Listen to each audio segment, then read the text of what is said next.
Life is weird. Okay, story time. This was probably 2004. And I was in my backyard. My husband and I were working on our RV. It was late.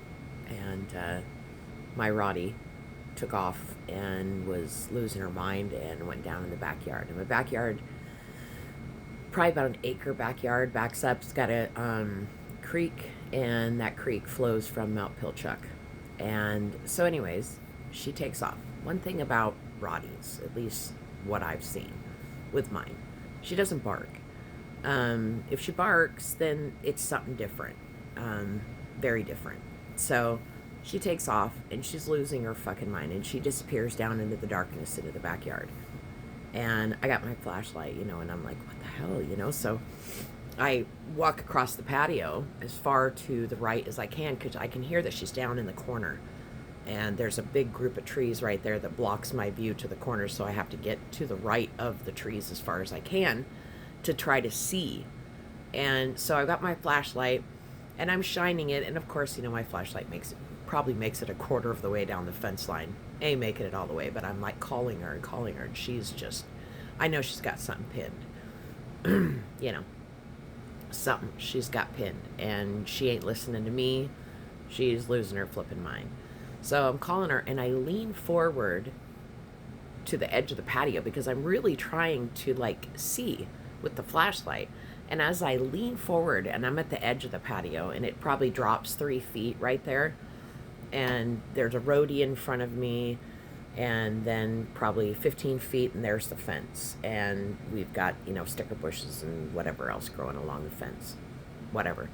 So I'm leaning forward into the blackness, shining my flashlight down, and I'm leaning forward, and I'm not kidding you, this was the most creepiest thing I have ever flippin' dealt with. I about stepped out of my skin at that point. I'm leaning forward, and in my face, I'm not even kidding, in my face, something growls. And it growled in reverse. How do I explain that? I could hear the slobber sucking backwards in this throat of whatever this is that's right in front of me that isn't there. I stand up slowly, and I go, holy shit, as I'm backing up.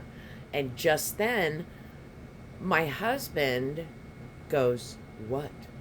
Now, I didn't hear him coming at all. So I literally popped out of my body because it scared me worse, because all of a sudden he goes, what? And he's got that voice like, he's ready. And so I'm like, oh my God, and so I tell him what happened. And meanwhile, while this is going on, my dog has fallen silent. She's a Roddy. You can't see her in the dark. You can't see her. She just disappears. And so, I come back into my body and all that good stuff, and I am freaking out. I'm freaking out because something was right in front of me that is not visible to me, but that I could hear very clearly. And I swear to you, the sound of being able to be close enough to something that you can hear its saliva rolling in its mouth backwards. Now, I don't know. I always thought growls were forward, like it was a blowing out of air. This was sucking in. This was otherworldly. Absolutely flippin' the weirdest thing. Wanted to share. Anybody else got anything strange like that? Love you guys. And I just want to reiterate, my dog was fine. She came. She finally gave up whatever it was down there. I think because she fell silent, I think she was coming. You know what I mean? Because she popped up 15 seconds later. So whether it was the shift of my voice, or that she found, realized there was something else going on up at the top of the property and shifted her attention, I'm not sure. I was done for the night at that point. I didn't want to be outside. I'm sorry, I didn't mean to leave you guys hanging with that. I almost did. So anyways, that's the completion. Everybody was fine. I still have no idea what the hell that was. Yeah.